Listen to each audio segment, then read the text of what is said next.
Okay, could I have you say your name first? Luke Whitson. Whitson. Okay. What are the biggest risks when trying to control a fire? Life safety. I mean, life safety is our number one goal, to try to mitigate that from anything that happens. Like yes, we want to control the fire so that it doesn't spread into, personal property. That is definitely something that we're very concerned about. We understand that people have large investments wrapped up in that, but ultimately our biggest concern is to make sure that all the individuals are safe that the fire may be affecting, and then second is making sure that we're safe while we're going in to mitigate whatever situation it may be. And then that, third to that would be making sure that people's property stays safe. So if it is a risky operation no matter what, to put yourself into the middle of that very dynamic fire situation. So we just want to make sure that we're doing the best that we can on our side to mitigate hazards to life safety, and then from there we'll progress into property conservation. Is putting out a fire always the best option, or are there times when letting something burn is safer? There's absolutely times when letting things burn, or even doing a back burn, is a safer option than putting a whole lot more manpower, which is any time that we introduce manpower, we're introducing more risk. So it's a balance between how much risk are we willing to assume in order to mitigate the problem or the situation, but still affect our ultimate goal. If we'll look a lot harder at letting something burn, some forest land burn, if it doesn't affect somebody's property as much, and maybe it's forest land. Also, it enters into, maybe it's laden with pine beetle kill or something like that, where the forest is degrading at a rapid rate anyway, and the fire is just going to speed that up.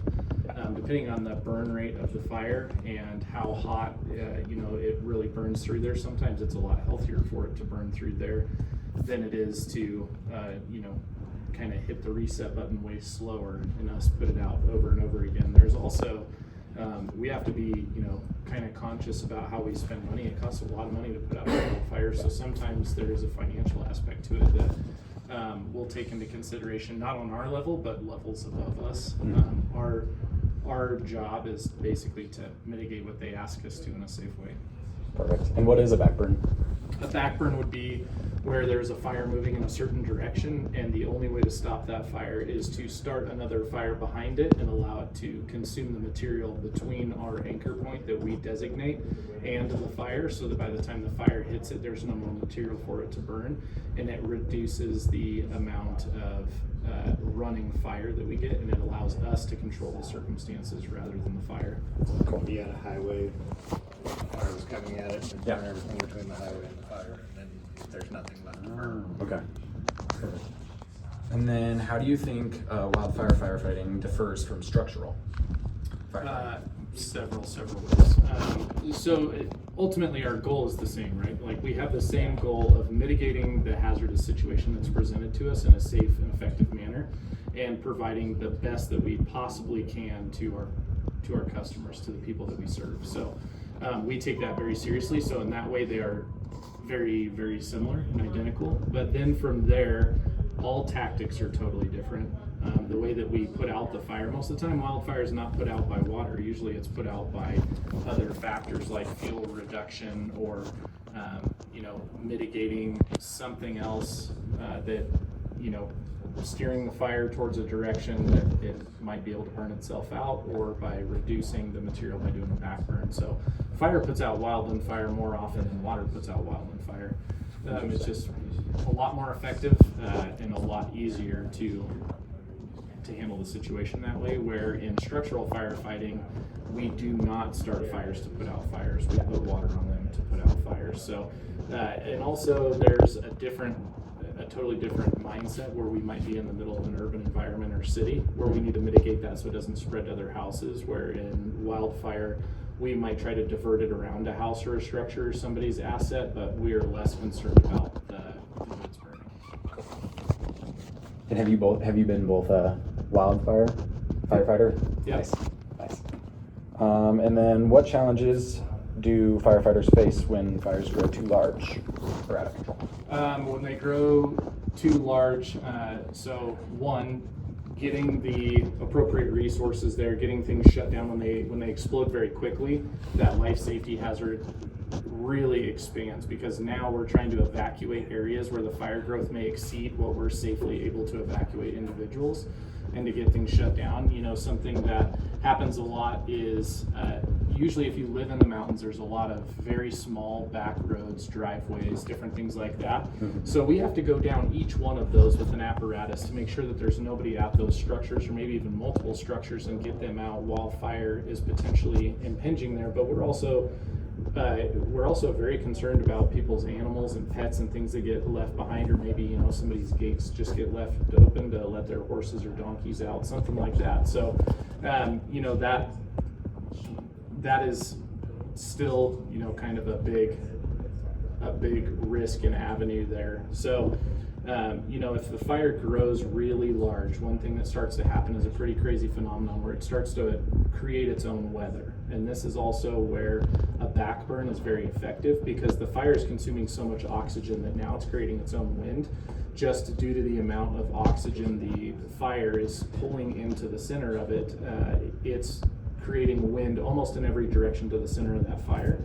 So if we do a back burn, it almost always pulls into the fire. So that's something that is kind of a cool phenomenon that happens, but it also produces more turbulent winds, maybe some dirty burns, you know, maybe something where we're getting some spot fires with some weather or wind that blows those ember casting is what we would call that, and blows those embers away. Sometimes we get some radiant or convective heat that's the wind is so tumultuous.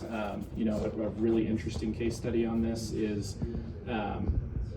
right before the Hyde Park fire, there was a fire called the Crystal Mountain Fire, and we were watching the homes catch on fire about 100 yards before flames ever even hit them, just due to the convective heat and the ember casting that was happening.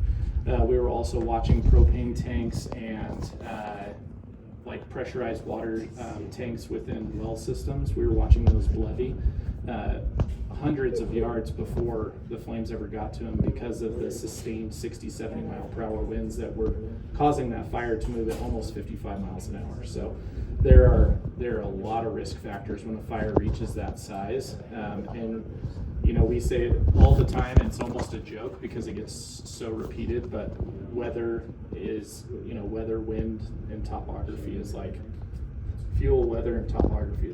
That's what they harp on all the time, and that's because those are three factors that are the main factors that affect us. Literally in the middle of the class right now on that, and another interesting other point of that is that actually the smoke column, if it gets to be a large enough fire, that'll actually affect the cloud system above it and create a thunderstorm potentially, that then now you have an additional production of wind and potential firestorm itself and lightning.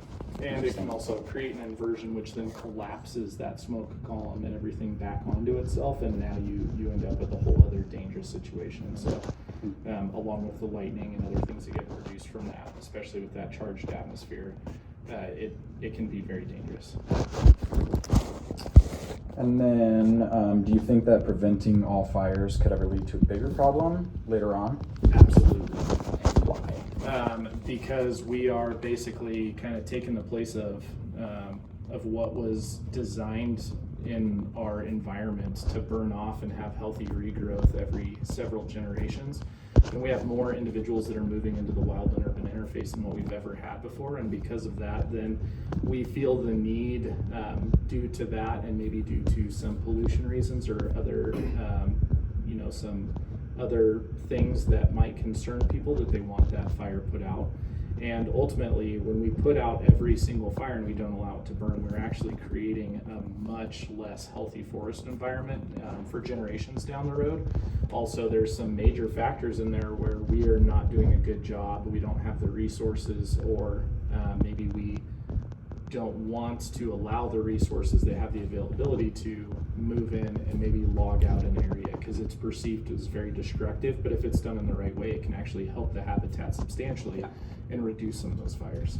It also makes it more dangerous for us as firefighters. Like, I don't know how much you've been out in the forest and such. You get those areas where you feel like you could run between the trees just fine. Oh yeah. Then you get those areas where it's like stepping over a down log, crawling through brush and all that.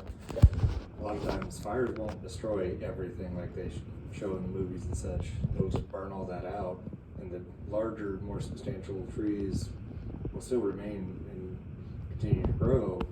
So now you've removed all that underbrush, so new stuff can grow, those trees can grow more effectively, it enriches the soil, and also, if we have another fire, it makes it a lot more accessible for us.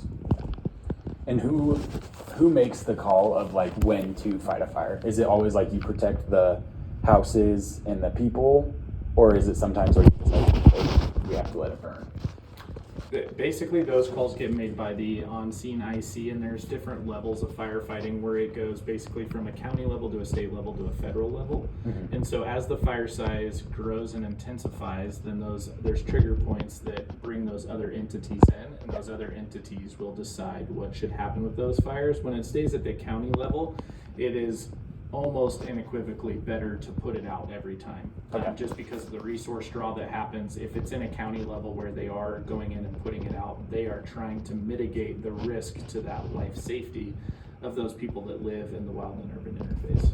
A lot of times, especially when it gets to that federal level, it's not a singular decision like, oh, I think they have meteorologists, they have forestry specialists, like there's dozens of people coming to this IC and going, hey, this is what we're seeing, this is what we think. Like, there's a lot of thought process that goes behind those decisions. It's not just simply showing up and going, okay, this is what's happening now. Okay, cool. And then the last one, what's the biggest priority when responding to a fire? Whether it's here or in the mountains. Making sure everybody's okay. That's what we care about the most. I mean, I've kind of, you'll notice a theme through every one of those questions, and that is what we really care about is that everybody's okay. Mm-hmm. And our job, we feel, our number one priority, and part of the reason why we took the job to begin with is to make sure that we can help individuals to the best of our ability. And that might mean protecting their property. That's a high value and really important, but also, sometimes we look at something, we can look at a house like it's just processed timber, and that is because we are much more concerned about the individual, and if they're out and if they're safe, then our number one priority is life safety. All right, well, thank you. Yeah, you're welcome.